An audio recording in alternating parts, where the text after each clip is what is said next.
나이와 국적을 넘어 전 세계인이 사용하는 SNS. 이제 더 이상 삶을 빼놓을 수 없는 존재가 되었습니다. 사용량은 점점 늘어나고 있으며 특히 젊은 세대들에게 더 밀접해 있는데요. SNS는 많은 제약을 뛰어넘어 세계 모두와 소통이 가능해지면서 활성화되었습니다. 이를 통해 나를 표현하기도 하고 정보 교환의 수단이 되기도 하죠. 하지만 사람들 간의 비교와 경쟁은 더 심화되는 등 사회적인 문제가 더욱 심각해지고 있습니다. 또한 어느새 과의존하고 있는 자신을 발견할 수도 있죠. 지금 여러분의 눈이 바라보고 있는 곳은 어디인가요? 그리고 우리는 어쩌다 SNS에 빠지게 된 걸까요? 명품이나 화려한 외모를 과시하며 자기 만족을 느끼는 사람들, 유행을 쫓기 위해 무리한 사치를 부리는 사람들. 하지만 우리는 그들의 이면이 어떤지 누구보다 잘 알고 있습니다. 만들어진 겉모습만 보며 그들을 열망하고 또 그들로부터 박탈감을 느낀다는 것을요. 이는 SNS 사용량이 가장 많은 젊은 세대 160명을 대상으로 한 설문조사를 통해서도 알 수 있었습니다. 무려 54.4%에 달하는 사람들이 스스로 과의존하고 있음을 느끼고 있었습니다. 하루 이용 시간은 4시간 이상이 가장 많았고 SNS 중에서도 유튜브와 인스타그램을 가장 많이 사용하는 것으로 나타났습니다. 특히나 160명 중 82명이 다른 사람의 SNS를 보며 부러움이나 박탈감을 느껴본 적이 있다고 답했습니다. 그럼에도 왜 우리는 SNS를 끊지 못하는 걸까요? 먼저 SNS 특성상 게시물이나 스토리 같은 것들을 업로드하면 바로 반응이 와서 그렇다고 저는 생각하는데요. 나이가 어릴수록 남들의 관심을 받고 싶어 하게 되더라고요. 정보가 많아서라고 생각해요. 되게 다양한 정보들이 끊임없이 올라오기 때문에 저희가 SNS를 사용하는 것 같은데 사회가 발달하면서 소통의 방식이 변한 거라고 생각을 하는데 자기만의 시간을 보내면서 그렇게 친구와 소통이 가능하다 보니까 아무래도 SNS에 의존하게 되는 것 같습니다. 나를 드러내기 위해서라고 생각하는데요. 내가 어떻게 생활하는지부터 시작해서 어떤 걸 입고 어떤 걸 먹는지 되게 다양한 것들을 포함한다고 생각을 하는데 물론 다른 사람들의 이야기가 궁금한 것도 분명히 있었지만 제가 평소에 어떤 걸 하고 지내는지 어떤 걸 먹는지 다른 사람한테 좀 보여주고 싶은 욕구가 강하게 들더라고요. 뭔가 좀 멋있는 걸 먹는다, 멋있는 걸 한다 싶은 생각이 들면 그걸 좀 찍어서 올려야겠다는 생각이 좀 드는 것 같아서 그래서 SNS를 사용하는 것 같습니다. SNS는 필수적이진 않지만 필요하다고는 생각합니다. 저는 한 2시간에서 3시간 정도라고 생각해요. 아마 6시간 내외로 사용하는 것 같습니다. 음.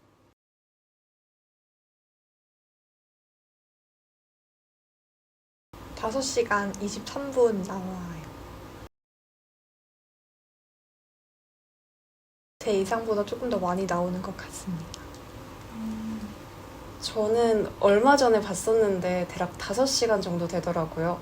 근데 인스타그램이나 유튜브 같은 SNS가 거의 절반 이상을 차지하는 걸 보고 아, 생각보다 내가 많이 사용하고 있구나 느꼈어요.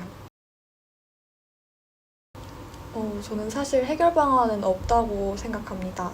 이 문제가 해결되기 위해서는 개인뿐만이 아니라 기업들도 문제의식을 느끼고 기업이 같이 해결하려는 의지가 있어야 해결된다고 생각을 하는데 지금은 그렇지 않은 것 같아서 개인에만 초점을 맞출 것이 아니라 기업들도 다 같이 나서서 문제를 해결하기 위해 노력해야 문제를 해결할 수 있을 거라고 생각합니다.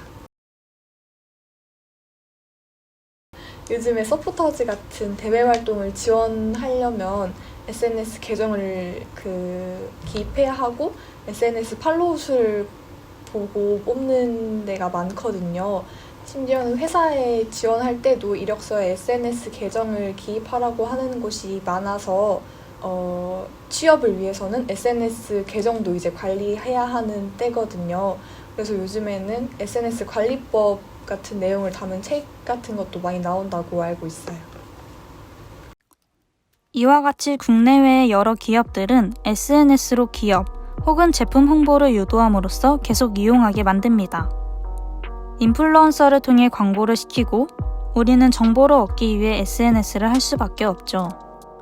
또한 사진 한 장으로 돈을 버는 그들을 보며 박탈감을 느끼면서도 과소비를 하는 등 경쟁하기에 바쁩니다. 이는 즉 채워지지 않는 행복을 경쟁할 수밖에 없는 사회적 구조가 형성되는 것이죠. 이것은 단순히 SNS 과의존이 개인만의 문제라고 말할 수 없습니다. 심지어는 소셜미디어 기업 자체가 도파민을 일으켜 중독으로 빠뜨리기도 한다는 의견이 있는데요. 쇼츠나 릴스, 틱톡을 볼 때 이게 우리가 도대체 어떤 영향을 끼치는 건지 좀 교수님에게 여쭙고 싶어서 오늘 이렇게 컨텐츠 준비했습니다. 결론적으로는 네. 보시면 안 됩니다. 왜냐하면 네. 이런 것들을 만들 때 엔지니어들이 네. 사람의 도파민을 최대한 뽑아낼 수 있는 방향으로 A/B 테스트를 무한히 반복해서 가장 효과적으로 중독을 시킬 수 있는 인터페이스가 살아남습니다.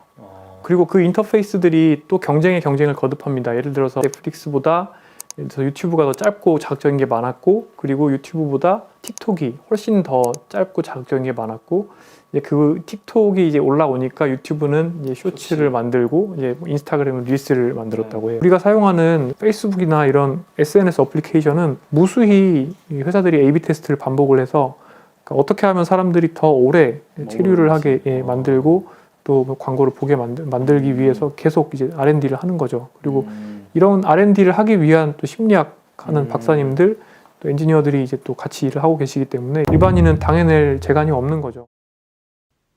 이것이 SNS는 비교로 인한 우울과 불안, 박탈감을 느끼게 하는데도 끊지 못하는 이유이자 풀리지 않는 딜레마인 것입니다. 이 딜레마를 풀어내기 위해선 개인뿐 아니라 기업도 함께해야 합니다. 기업 이윤 창출의 일부분은 작은 세상에 나의 세상을 뒤덮어버리고 나를 잃게 하고 있으니까요. 또한 그 열정은 때론 인간을 상품 취급하고 잘못된 사회구조를 만들어내기도 합니다. 윤리에서 벗어난 목적은 결코 목적이 될 수 없기에 이제는 멈춰야만 합니다. SNS가 멈춰버리면 우리의 삶도 멈춰버리는 시대가 아닌 나아가는 시대가 될 수 있도록 작은 세상에서 벗어나세요. 여러분이 지금 바라보고 있는 곳은 어디인가요?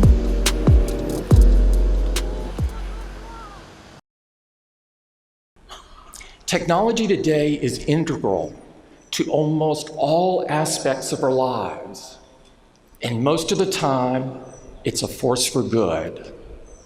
And yet the potential adverse consequences are spreading faster and cutting deeper than ever before.